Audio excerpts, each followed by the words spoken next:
ಬಂದರು RCB ಬಂದರು ಫೈನಲ್ಗೆ. ಈಗ RCB ಬಂದರು. ನೆಕ್ಸ್ಟ್ ಲೆವೆಲ್ ಪರ್ಫಾರ್ಮೆನ್ಸ್ ಅದೇ ಹೇಳ್ಬೇಕು ನಮ್ಮ RCB ಅಂತ.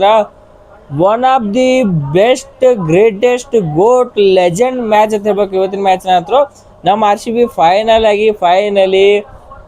ಕ್ವಾಲಿಫೈ ಆಯ್ತು. ಸೊ ಹೋದ ವರ್ಷ ನಾ ಇದೇ ಡೈಲಾಗ್ ಹೋಗಿದ್ದೆ, ಏನು ನಮ್ಮ RCB ಕ್ವಾಲಿಫೈ ಗೆದ್ದ ಫೈನಲ್ ಹೋದಾಗ. So as it is a 2.0. ಎದಕ್ಕಾರ ಹೋದ ವರ್ಷ ನಾವು ಫಸ್ಟ್ ಬಾಲಿಂಗ್ ಮಾಡಿ ಹಿಸ್ಟ್ರಿ ಮಾಡಿದ್ವಿ. ಅಂದ್ರೆ ಫಸ್ಟ್ ಬಾಲಿಂಗ್ ಮಾಡಿ ಕ್ವಾಲಿಫೈಯರ್ ವಿನ್ ಆಗಿ ಫೈನಲ್ ಹೋಗಿದ್ವಿ. ಈಗ ಡಿಫೆಂಡ್ ಮಾಡ್ತಾ ನಾವು ಕ್ವಾಲಿಫೈಯರ್ 1 ಇದ್ರೆ ಗೆದ್ದು ಫೈನಲ್ ಕೊಂತೀವಿ.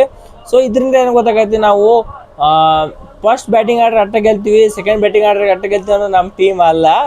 ಇದೇನಿದ್ರು ಏನು ಕಾಣಿಸ್ತದೆ RCB ಫಸ್ಟ್ ಬ್ಯಾಟಿಂಗ್ ಇರಲಿ ಬಾಲಿಂಗ್ ಇರಲಿ ಎಲ್ಲದಕ್ಕೂ ಸಹ ಯಾವ ಟೀಮ್ ಮುಖ ಮುತಿ ನೋಡಂಗಿಲ್ಲ, ನಿತ್ಯ ಜಾಗದಾಗ ಬಂದು ಹೊಡಿತೀವಿ ಅನ್ನೋಕೆ ದೊಡ್ಡ ಉದಾಹರಣೆ ನಮ್ಮ RCB. ಯಪ್ಪ ನೆಕ್ಸ್ಟ್ ಇವತ್ತಿನ ಮ್ಯಾಚ್ ಎಷ್ಟು ಒಣಸ್ಲಾಕ ಸಾಧ್ಯ ಇಲ್ಲ, ಅಷ್ಟು ಹೊಗಳಿದ್ರು ಸಾಧ್ಯ ಇಲ್ಲ, ಹಂಗಿತ್ತು. ಏನಂದ್ರೆ ನನಗೆ ಇವತ್ತಿನ ಮ್ಯಾಚ್ ಗೆಲ್ಲಕ್ಕಿಂತ ಫಸ್ಟ್ ಏನಂದ್ರೆ GTದವ್ರದ್ದು ಒಂದು ಸ್ವಲ್ಪ ಆ್ಯಟಿಟ್ಯೂಡ್ ಭಾಳ ಇತ್ತು. ಅಂದ್ರೆ ಬ್ಯಾರೆ ಟೀಮ್ಗಳು ಟ್ರೋಲ್ ಮಾಡೋದು, ಗೆಲ್ಲೋಣಾಗ ಮೊನ್ನೆ GT ಕ್ಯಾಪ್ಟನ್ ಈ ಶುಭ್ಮನ್ ಒಂದು ಏನೋ ಕ್ಯಾಪ್ಷನ್ ಹಾಕಿ ಒಂದು ಪೋಸ್ಟ್ ಹಾಕಿದ, ಪ್ಲೇ ಹೋಲ್ಡ್ ಬೋಲ್ಡ್. ಸೊ ಹಿಂಗೆ ಏನೋ ನಮ್ಮ RCBನ ಕ್ರಿಟಿಸೈಸ್ ಮಾಡ್ಲಾಕತ್ತೆ ಒಂದು ಪೋಸ್ಟ್ ಹಾಕಿದ್ದ. ಅಲ್ಲಿಂದ ಹತ್ಕೋತ ನೋಡ್ರಿ ಬೆಂಕಿ. ಆ ಬೆಂಕಿಯಲ್ಲಿ ಬೆಂದ ಹೂವು ಈಗ GT. ಎದಕ್ಕಾರ ನಮ್ಮ ರಜತ್ ಪಡಿದಾರ ಆಯ್ತು, ನಮ್ಮ ವಿರಾಟ್ ಕೊಹ್ಲಿ ಅವರಾಯ್ತು, ಯಾವಾಗ ನಮ್ಮ RCBಗೆ ಮಾಡಿದ್ರೆ ಹೊಳ್ಳಿ ಅಂತೂ ಬಿಡಂಗಿಲ್ಲ, ಬರೋಬ್ಬರಿ ಏನೋ ರಿಪ್ಲೈ ಕೊಡ್ತಾರೆ. ಸೊ ಇವತ್ತು ಆಡೋದ್ರ ಮೂಲಕ ರಿಪ್ಲೈ ಕೊಟ್ಟಿದ್ದು ನಮ್ಮ ನಾಯಕ ರಜತ್ ಪಡಿದಾರ್ ಬಗ್ಗೆ ಎಷ್ಟು ಹೇಳೋದು. ಬ್ಯಾಟಿಂಗ್ ಒಳಗಂದ್ರು ನೆಕ್ಸ್ಟ್ ಲೆವೆಲ್.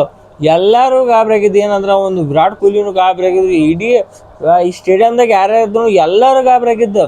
ಒಟ್ಟು ಆ ಪರಿಸ್ಥಿತಿ ಒಂದು ರಬಾಡಾಗಿ ಹೊಡೆದಿದ್ದು. ಮತ್ತು ರಶೀದ್ ಖಾನ ಟೋಟಲ್ 9 ಬೌಂಡ್ರಿ ಲೆಕ್ಕ ಹಾಕನು.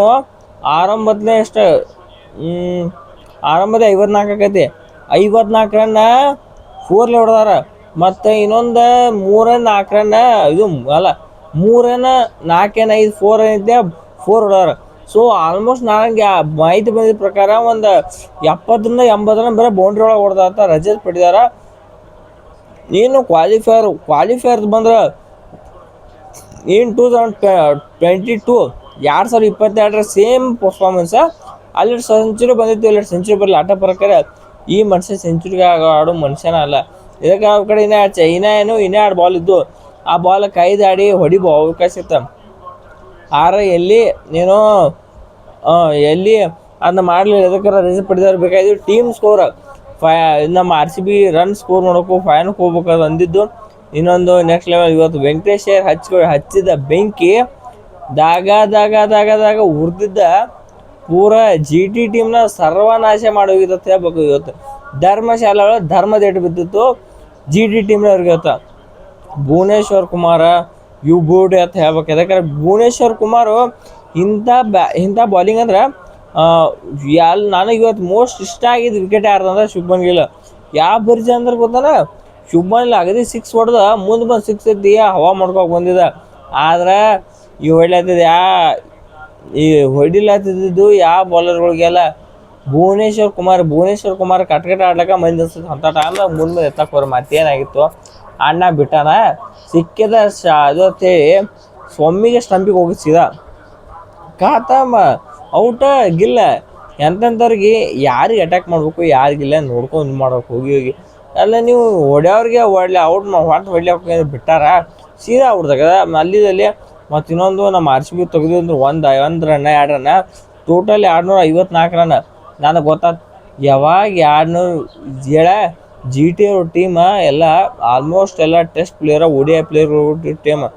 ಶುಭ್ಮನ್ ಗಿಲ್, ಸಾಯಿ ಸುದರ್ಶನ, ಬಟ್ಲರ್ ಎಲ್ಲ ಹೆವಿ T20 ವೈಭವ್ ಸೂರ್ಯವಂಶಿ ಆಡ್ತಾರೆ, ನಮ್ಮ ಪಡಿದಾರ ಆಡ್ತಾರೆ. ಅಂಥ ಪ್ಲೇಯರ್ಸ್ಗಳು ಆಗಿರಲ್ಲ ಅದ್ರೊಳಗೆ. ಎಲ್ಲ ಅಷ್ಟೇ 150 140 ಇಂಥ ಪೀಸ್ನ ಆಡೋ ಮಂದಿ. ಅದ್ರೊಳಗೆ ಇಬ್ಬರು ಉಳಿದ್ರು ಏನೋ ಚೇಂಜ್ ಆಗತ್ತೆ ಮ್ಯಾಚ್. ಆದರೆ ಇವತ್ತು ನಮ್ಮವ್ರದ್ದು ಹೆಂಗಿತ್ತು, ಇನ್ನೊಂದು ಸಾಯಿ ಸುದರ್ಶನ್ ಅವ್ರ ವಿಕೆಟ್ ಅಂದರು ವೆರಿ ಫನ್ನಿ. ಮತ್ತು ಇನ್ನೊಂದು ಡಿಸಪಾಯಿಂಟ್ ಆಗ್ತದೆ ಹೇಳ್ಬೇಕು. ಅದಕ್ಕೆ ಯಾವುದೇ ಟೀಮ್ ಆಗಲಿ ಒಬ್ಬ ಪ್ಲೇಯರ ಏನೋ ಒಂಥರ ವಿಚಿತ್ರ ಔಟ್ ಆಗೋದು ನೋಡ್ರಿ, ಒಂಥರ ಬ್ಯಾಸ್ ಅನಿಸುತ್ತೆ. ಅದೇ ಥರ ಇವತ್ತಾಗಿದ್ದು ಸಾಯಿ ಸುದರ್ಶನ ಹೊಡಿಲಕ್ಕೆ ಹೋಗಾರ ಜಗಡಬ್ಬಿಗೆ. ಹೊಡಿಲಕ್ಕೆ ಹೋಗೋ ಟೈಮ್ದಾಗ ಸ್ಟಂಪಿಗೆ ಬಂದು ಅಂದ್ರೆ ಹಿಟ್ ವಿಕೆಟ್ ಬ್ಯಾಟ್ ಹೋಗಿ ತಳಗೆ ಬಿದ್ದು ಬ್ಯಾಟ್ ಸ್ಟಂಪಿಗೆ ಹೊಡಿತೈತೆ, ಅದು ಬಾಲ್ 4 ಆಕೈತಿ. ಅದಂತರೂ ಬಾಕೆಟ್ ಚೀಸ್ ಅಂತ ಹೇಳ್ಬೇಕು. ಏನೋ ಅದು ನಮ್ಮ RCB ಫೈನಲ್ಗೆ ಹೋದ್ರು, 2ನೇ ಸಲ ಫೈನಲ್ಗೆ ಹೋಗೋದು. ಇನ್ನು ನಾಳೆ ಮ್ಯಾಚ್ ಐತಿ ಕ್ವಾಲಿಫೈಯರ್, ಇದು ಎಲಿಮಿನೇಟರ್ ಐತಿಲ್ಲ. ಸೊ ನಾಳೆ ಮ್ಯಾಚ್ನಾಗ ಯಾರು ಗೆಲ್ತಾರ ಅವರು ಕ್ವಾಲಿಫೈರ್ 2ದಾಗ ಹೋಗಿ GTದವ್ರ ಕೂಡ ಆಡ್ಬೇಕಾಕೈತಿ. GT ನನ್ನ ಪ್ರಕಾರ ಹೋದ ವರ್ಷ ಯಾವಾಗ ಲಾಸ್ಟ್ 2023 ಅನಿಸ್ತತಿ.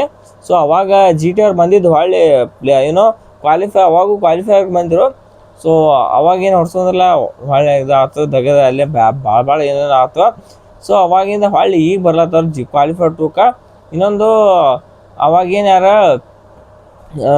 2020 ನಾವು ಹೋದ ವರ್ಷ ಏನು ಕ್ವಾಲಿಫೈರ್ 1ದಾಗ ಗೆದ್ವಿ, ಫೈನಲ್ಗೆ ಹೋದಿಲ್ಲ. ಅವಾಗ ಫೈನಲ್ಗೆ ಗೆದ್ದೀವಿ. ಸೊ ಈ ಸಲನೂ ನಾವು ಕ್ವಾಲಿಫೈರ್ 1ದಾಗ ಗೆದ್ವಿ, ಫೈನಲ್ಗೆ ಹೋಗಿವಿ. ಸೊ ಕಪ್ಪಿನ ವಿಚಾರಕ್ಕೆ ಬಂದ್ರೆ ನಾವು ಗೆಲ್ಲೋತಕ್ಕ ಏನು ಹೇಳಂಗಿಲ್ಲ. ನಮ್ಮ ಮೊದಲೇ ಹೇಳಿ ನಮ್ಮ ಹೋದ ವರ್ಷ ಆದರೂ ಒಂದೇ ಮಾತ್ರ ಆಯಿತು, ಈ ವರ್ಷ ಆದರೂ ಒಂದೇ ಮಾತ್ರ ಐತಿ. ಏನಪ್ಪ ಅಂದ್ರೆ ಅದು ಕಪ್ಪಿನ ಬಗ್ಗೆ ಅನ್ಗತಾಗ ಹೆಸರು ತೆಗಿದು ಬೇಡ. ಇದಕ್ಕಾರ ಓನ್ಲಿ ಗುಡ್ ವೈಬ್ಸ್ ಅಂದ್ರೆ ಏನು ಪ್ರೆಸರ್ನಾಗ ಬರೋದು ಬೇಡ. It's just another away game for us. ಇದನ್ನಂತ ತಿಳ್ಕೊಂಡು ಇನ್ನೊಂದು ಏನಂದರೆ ಅಲ್ಲ, ನೀವು ಅನ್ಬೋದು GTದವ್ರು ನೋಡ್ರಿ ಒಂದೊಂದು ಮಂದಿ ಇರ್ತೈತೆ ಏನಂದ್ರೆ RCB ಅವ್ರು ಏನೋ ಫಿಕ್ಸ್ ಮಾಡ್ಯಾರ ನೋಡ, ಫಿಕ್ಸು ಎಲ್ಲ ಮಣ್ಣಾರ ಇಟ್ಟಿನಲ್ಲ ಏನು ಆಕತ್ತೇಳೆ. ಈಗ ನೀವು ಗುಜರಾತ್ ಒಳಗೆ ಆಡ್ತೀರಿ, ಗುಜರಾತ್ದವ್ರು ಅಂತಾರೋ ನಮ್ಗೆ ಹೆಲ್ಪ್ ಆಗಲಿ ಪಿಚ್ಚ, ನಾವು ನಮ್ಮ ಬ್ಯಾಟಿಂಗ್ ಸ್ಲೋ ಐತಿ, ನಾವು ಬ್ಯಾಟಿಂಗ್ ಹೆಲ್ಪ್ ಆಗೈತಿ. ಗುಜರಾತ್ದವರು ನಮ್ಮ ಬ್ಯಾಟಿಂಗ್ ವಿಕೆಟ್ ಇಟ್ಕೋತಾರೆ. ಅದಕ್ಕೆ ನಮ್ಮ RCB ಬಂದ್ರೆ ನಮ್ಮ RCB ಅವರು ಈ ಕಡೆ ಇಲ್ಲ ನಮ್ಮ ಬ್ಯಾಟಿಂಗ್ ಚಲೋ ಐತೈತೆ, ಅವರು ಬ್ಯಾಟಿಂಗ್ ಪಿಚ್ ಇಟ್ಕೋತಾರೆ. ಹೈದ್ರಾಬಾದ್ನಾಗಂತೂ ಫ್ಲ್ಯಾಟ್ ಟ್ರ್ಯಾಕ್, ಅಲ್ಲಿ ಗ್ರಾಸರ್ ಆಗಲಿ ಪಿಚ್ನಾಗ. ಸೊ ಇದು ಏನು ಮಾಡ್ತಾರಂದ್ರೆ ಅದು ಲೀಗ್ ಮ್ಯಾಚ್ನಾಗ ಅವ್ರು ಹೋಮ್ ಗ್ರೌಂಡ ಅವ್ರ ಕೈಗಿರ್ತಾವೆ. ಆದ್ರೆ ಈ ಪ್ಲೇ ಆಫ್ಸ ನಾಕೌಟ್ ಮ್ಯಾಚ್ ಅಂತ ಬಂದ್ರೆ ಪಿಚ್ ಎಲ್ಲ ಕ್ರಿಯೇಟ್ ಮಾಡೋದು BCCI ಕಡೆ ಅಂತ ಪಿಚ್ ತಯಾರು ಮಾಡ್ತಾರೆ. ಅದಕ್ಕೆ 2 ಟೀಮಿಗೆ ಅಡ್ವಾಂಟೇಜ್ ಇರೋಂಗಿಲ್ಲ. ಸೊ ಅದಕ್ಕೆ ಐತಿ ಇಂಥ ಡಿಫ್ರೆನ್ಸ್ ನಿಮಗೆ 100% ಕಾಣಿಸುತ್ತೆ. ಅದಕ್ಕೆ ಆ ಪರಿ ಡಿಫ್ರೆನ್ಸ್ ಕಾಣಿಸಿದ್ದು GT ಬ್ಯಾಟಿಂಗ್ ಒಳಗೆ. ಮೊನ್ನೆ ಗುಜರಾತ್ದಾಗ ಆಡಿದ್ದಕ್ಕೆ ಇಲ್ಲಿ ನಮ್ಮ ಏನು ಧರ್ಮಶಾಲಾ ಸ್ಟೇಡಿಯಮ್ದಾಗ ಆಡಿದ್ದಕ್ಕೆ ನಮ್ಮ RCB ಎಲ್ಲ ಹತ್ರ ಹೊತ್ಕೋತಿರೋದಕ್ಕೆ ನಮ್ಮ ಟೀಮಾಗ ಐತಿ. Any condition, any pitch, any ground, ಯಾವ ದೇಶದ ಮೂಲ ಒಯ್ದ್ಬೇಕಾ ಆಡ್ಸೋದು ನಮ್ಮ 100% ಗೆದ್ದು ಬರ್ತೀವಿ ಅಂತ ಟೀಮ್ ಐತೆ ನಮ್ದು. ಸ್ಪೆಷಲಿ ಇವತ್ತು ವೆಂಕಟೇಶ್ವರ ಹಚ್ಚಿದ ಬೆಂಕಿ, ಆಮೇಲೆ ವಿರಾಟ್ ಕೊಹ್ಲಿ, ದೇವದತ್ ಪಡಿಕ್ಕಲ್ ಏನು ಕೇಳ್ತೀರಿ, ಒಬ್ಬೊಬ್ಬರು ಒಂದೊಂದು ಮುತ್ತೊತ್ತಿನ ಬೇಕು. ಇನ್ನು ಬಾಲಿಂಗ್ ಒಳಗಂತೂ ನಿಮ್ಗೆ ಗೊತ್ತಿದ್ದಂಗೆ ಜೇಕಬ್ ಡಫಿ ಬಾಲ್ ಕಡೆ ಹೊಡ್ಸ್ಕೊಂಡ್ರು, 2-3 ಅಂದ್ರೆ ಈ ಹೊಡ್ಸ್ಕೊಳ್ಳೋ ರೀತಿನಲ್ಲಿ ಆಪ್ರಿ ಹೊಡ್ಸ್ಕೊಂಡ್ರೆ ಅವ್ರದ್ದು 9.75 ಏನೈತಿ ಎಕಾನಮಿ, ಉಳ್ಕಿದವ್ರದ್ದು ಹೆಚ್ಚೈತಿ. ಮತ್ತು ರಸಿಕ್ ಸಲಾಮ 1 ಓವರ್ನಾಗ 2 ವಿಕೆಟ್, ಅದು 1ನೇ ಓವರ ಮೇಡನ್ 2 ವಿಕೆಟ್ ತೆಗೆದ್ರೆ. So it is heavy good news for us ಅಂತ ಹೇಳ್ಬೇಕಿದ್ರೆ. ಇದಕ್ಕೆ ಮುಂದೆ ಹೋಗ್ತಾ ಫೈನಲ್ ಮ್ಯಾಚ್ನಾಗ ಹಿಂಗೆ ಪರ್ಫಾರ್ಮೆನ್ಸ್ ಕೊಟ್ಟಿರ್ತಕೋ ಇಲ್ಲಿ ಇನ್ನೊಂದು ಆ್ಯಡ್ ಆಗೋ ಸಾಧ್ಯತೆ ಭಾಳ ಐತಿ. ಸೊ ಇದೇ ಥರ ಅಲ್ಲಿ ನಮ್ಮ RCB ಫೈನಲ್ಗೆ ಹೋಗಾಯ್ತು. ಸೊ ಆ ಒಂದು ಹೆಜ್ಜೆ ಬಾಕಿ ಐತೆ, ಒಂದು ಹೆಜ್ಜೆ ನಮ್ಮ RCB ಇಡ್ಲಿ ಇನ್ನೊಂದ್ಸಲ ಅದು ಬರಲಿ ಅಂತ ಹೇಳ್ತಾ ಈ ವಿಡಿಯೋ ಇಲ್ಲಿ ಮುಗಿಸೋಣ. ಈ ವಿಡಿಯೋ ಇಷ್ಟ ಪ್ಲೀಸ್ ಲೈಕ್ ಮಾಡ್ರಂಗೆ, ಸಬ್ಸ್ಕ್ರೈಬ್ ಮಾಡ್ಕೊಂಡು ಮಾತಾಡೋಣ. ಎಲ್ಲರಿಗೂ ನಮಸ್ಕಾರ.